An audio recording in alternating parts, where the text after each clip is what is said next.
ईश्वर जी महिमा ऐं विषेड़ो उद भगत कृष्ण भगवान जे विषेड़ जो ॿुधी चयो त हे विग्रह शाम सुंदर जे ज्ञान मूंखां संसार जी माया जो मोह भुलाए छॾियो आहे, पर मूंखां हुनजे विछोड़े जो सूर सॼो नंढो आहे।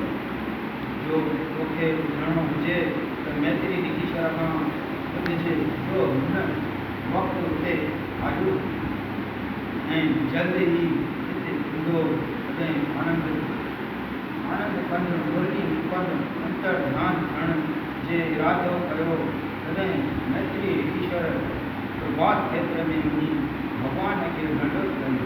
तॾहिं शाम सुंदर चयो त हे मैत्री, हूं तुंहिंजे मन जो सभु हाल सम्झां थो। हाणे तूं धीरज कर, मुंहिंजी माया तोखे को असर न कंदी, छो त तूं मुंहिंजे परम भगत अॻिले जन्म में वेद व्यास जे भाव ऐं पाराशर मुनीअ जो पुत्र आहीं। तोखे मुंहिंजी लीला ज़ाहिर तोड़े सभु मालूम आहे। जेको बि भॻवान भागवत धर्म तोखे वट शास्त्रीय ईश्वर ॿुधायो आहे उहो यादि कंदो रहे। तूं भवसागर पार लॻे ॻाल्हि भॻवान जी मैत्री ईश्वर ख़ुशि थी चवणु लॻो त हे नाथ, तव्हांजी लीला यादि करे मूंखे ॾाढो अजब थो लॻे त ब्रह्मा विष्णु महेश खे सामर्थ्य न आहे जो तव्हां ॾांहुं अख खणी निहारियो। तव्हां जरासंध जे काल यौवन जे साम्हूं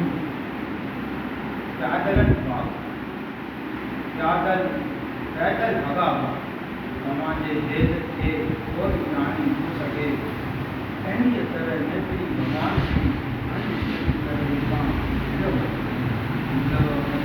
सारो हाल मालूम आहे जो तव्हांजे आहिनि, ऐं मां मुंहिंजी जीवन जे आज्ञा सां बदली आश्रम ॾांहुं वञा थो।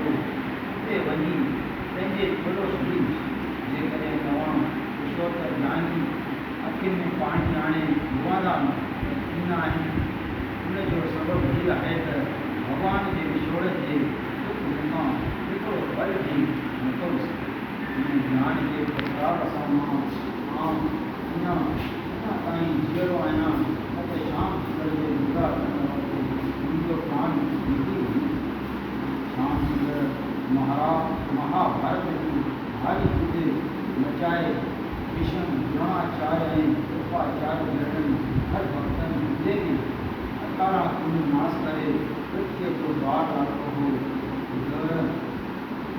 विग्रह परमेश्वर जी इच्छा ॾाढी मोकल आहे।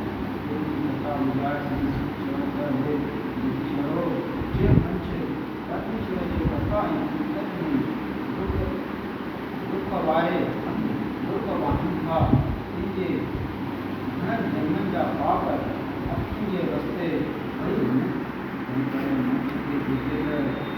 भले लाइ परमेश्वर जे अवतारनि जी कथा ज़रूरु ॿुधूं। महाभारत थियण खां पोइ बि श्री कृष्ण भॻवानु 25,000 लीलाऊं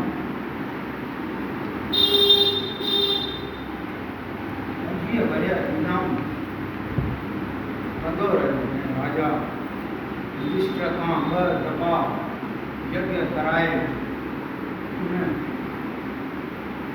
उनखे जम जे भागी कयो, जस जो भागी।